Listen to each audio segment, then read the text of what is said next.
And we can sit here tonight, surviving, healthful, enjoying our friends, and remembering one thing.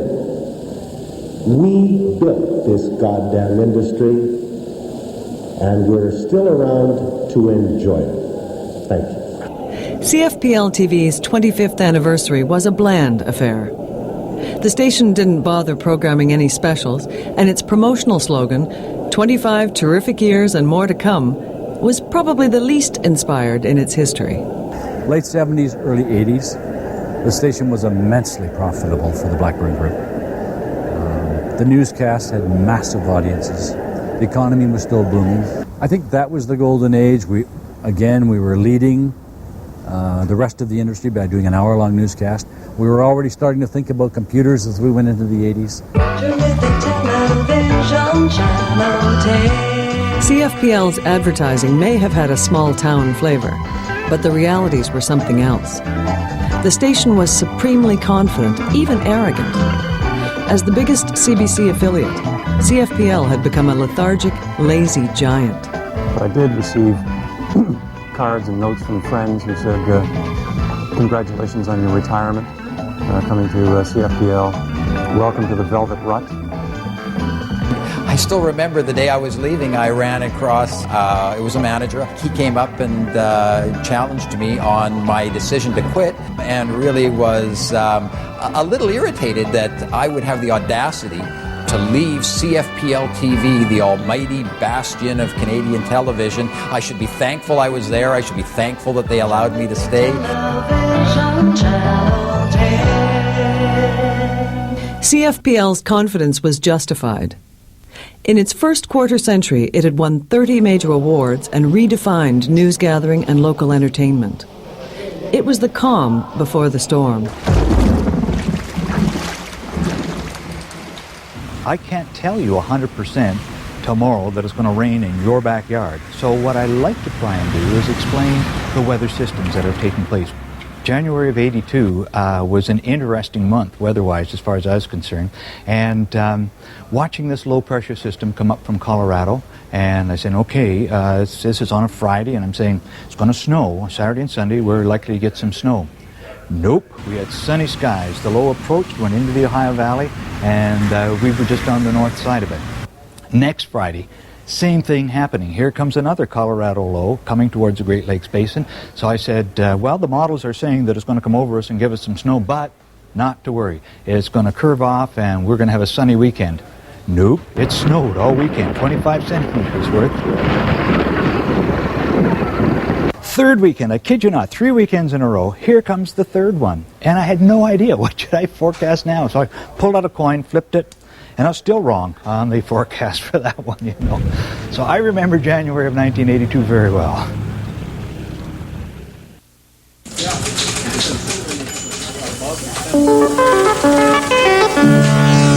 TV London's FYI at 6, with Eric Sorensen at the news desk.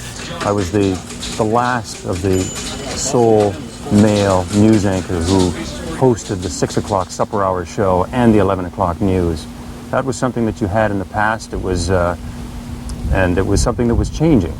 After I left, that's when they moved to a 2-anchor system, and they moved to having a woman anchor on the newscast, as so many other broadcasters were doing. It was reflecting a change in the industry that was necessary. Were you surprised at that response? I think everyone was, because, you know, with Kate Young had worked at CFPL for less than a year when she applied for a position on the anchor desk. Her timing was perfect. After trying out on the noon hour news, she made the jump to the supper hour show in January 1985. Well, I remember one of the directors came up to me when we were rehearsing for the newscast that night and said, "Now, let me understand, you're reading all the women's feature news?" And that's where we were back in the early 80s. It was a struggle, and the people that complained the most were women. We all got the phone calls from people saying that was it, they're never watching our station again as long as a female is reading the news. And, I mean, there was an easy answer to that. Well, good luck finding a TV station that doesn't have a female news anchor, because by then, everyone did. Despite a 5-year struggle to gain acceptance from viewers, Kate Young would establish herself as one of CFPL's best-known news personalities and serve longer as anchor than any man. We are pleased with, and I confess proud, of our building, and feel certain that you will like it too. He was a man who had great principles and vision, but he was a man of detail, and he loved mechanics. And so building a grand place like a university hospital and having the ability to be responsible for the details of the engineering was like inviting Walter Blackburn into a toy store. The measure of a hospital is the excellence of the work of its staff at all levels of responsibility. A measure which we trust we shall fulfill. I think that's the Premier. Like many men of his generation, Walter Blackburn had contributed to his community. He had lavished his time and capital to help the London Symphony, Theatre London, the UWO Journalism School, and his greatest civic accomplishment, University Hospital, known unofficially as the house that Walter built. Blackburn's sense of purpose was understandable. He never expected to live to be an old man. Both his grandfather and father had died at 67. Although barely 60, Blackburn looked years older. On October 22, 1983, Blackburn attended the annual dinner dance of the Free Press Employees Association, an organization he had founded 40 years earlier. 3 days later, he was admitted to University Hospital. And we were conducting some very leading-edge kind of experiments at that time.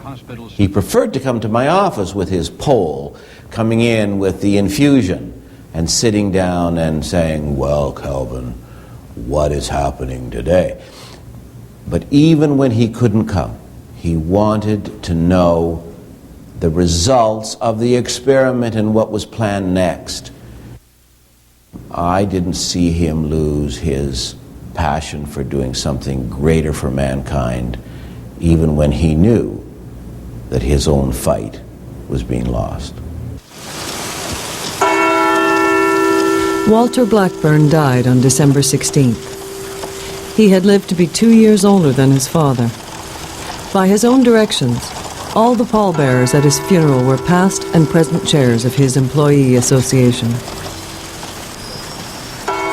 What kept going through my mind was, what's next? Where will we go? What will the company look like without his leadership? That impeccable, meticulous individual was gone from us, and we wondered when the torch was passed, what would happen next.